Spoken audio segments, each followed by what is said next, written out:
In the main event of UFC 211, Stipe Miocic will be defending his UFC heavyweight title against number 4th ranked heavyweight Junior Dos Santos. In their first fight at UFC on Fox 13, both fighters kept the fight on the feet, but after a very close fight, the unanimous decision was given to Junior Dos Santos. Since that fight, Stipe Miocic defeated Mark Hunt and Andrei Arlovski by TKO, where he then knocked out Fabricio Verdum in the first round at UFC 198 to become the new UFC heavyweight champion of the world. He last knocked out Alistair Overeem in the first round at UFC 203. On the other hand, Junior Dos Santos faced Alistair Overeem at UFC on Fox 17, where he was finished by TKO in the second round. He last defeated Ben Rothwell by a unanimous decision at UFC Fight Night 86. When breaking this fight down, both fighters possess one-punch knockout power and have improved their game so much since their last fight. Stipe Miocic has just finished all of his opponents in a devastating fashion he has faced so far, whereas Junior Dos Santos has suffered a lot of injuries since their last fight, but was able to defeat Ben Rothwell quite easily in his last appearance. This fight will likely be a stand-up war, just like last time, but the big question is, who has made the biggest improvement since their last fight? This fight can go either way, as both fighters match up very well against each other. This is a very tough pick, but I believe Stipe Miocic has made the most improvements and has been more active out of both fighters. I believe he has corrected the mistakes he made in his first fight and will win the fight by a unanimous decision.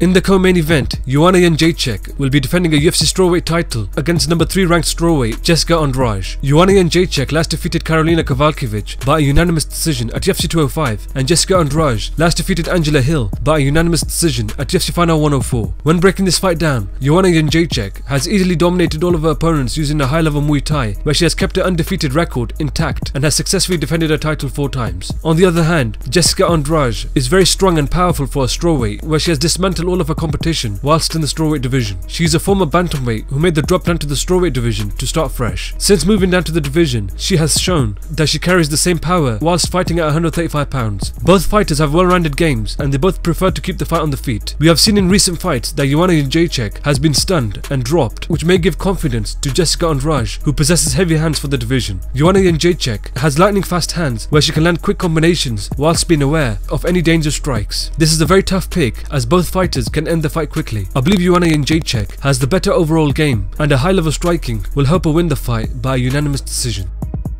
For the rest of the main card, Demian Maia will be facing Jorge Masvidal in a 3-round welterweight bout. Demian Maia last defeated Carlos Condit by a rear naked choke in the first round at UFC on Fox 21. Jorge Masvidal last defeated Donald Cerrone by TKO in the second round at UFC on Fox 23. When breaking this fight down, Demian Maia possesses world-class Brazilian Jiu-Jitsu, where he has made high-level fighters look like nothing. He has dominated these fighters using his high-level grappling skills to earn the victory. On the other hand, Jorge Masvidal is one of the most underrated fighters in the UFC, who is well-rounded in all areas of the fight and has faced all of the top competition in the world. The big question going into this fight is, will Demian Maia be able to take Jorge Masvidal to the ground and hold him there, as Jorge Masvidal is very hard to take down and always pops back up to his feet rather quickly when he ends up on the mat. He also trains with Colby Covington, who is an NCAA Division 1 wrestler, where his takedown defense has become top notch. This is a very tough pick. Both fighters match up very well against each other, but I believe Demian Maia will somehow get the fight to the ground and will try working on a submission to win the fight by a unanimous decision.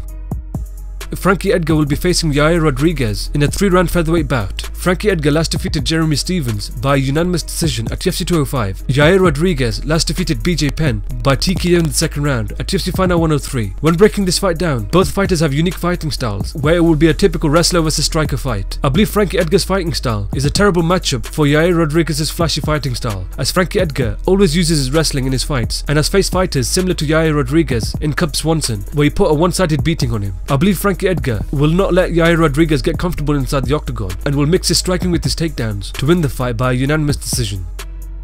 Krzysztof Jotko will face David Branch in a 3-round middleweight bout. Krzysztof Jotko last defeated Talis Laitis by a unanimous decision at UFC Fight Night 100. David Branch will be returning to the UFC on a 10-fight winning streak. Krzysztof Jotko is a rising middleweight contender who is on a 5-fight winning streak, where he has looked very impressive in his recent fights. On the other hand, David Branch was both the World Series of Fighting light heavyweight and middleweight champion, where he had dominated all of the opponents he had faced. Both fighters match up very well against each other, but I believe David Branch's game is slightly better, where he will win the fight by a split decision.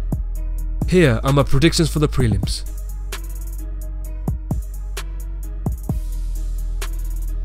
Let me know your predictions in the comment section below. Thank you.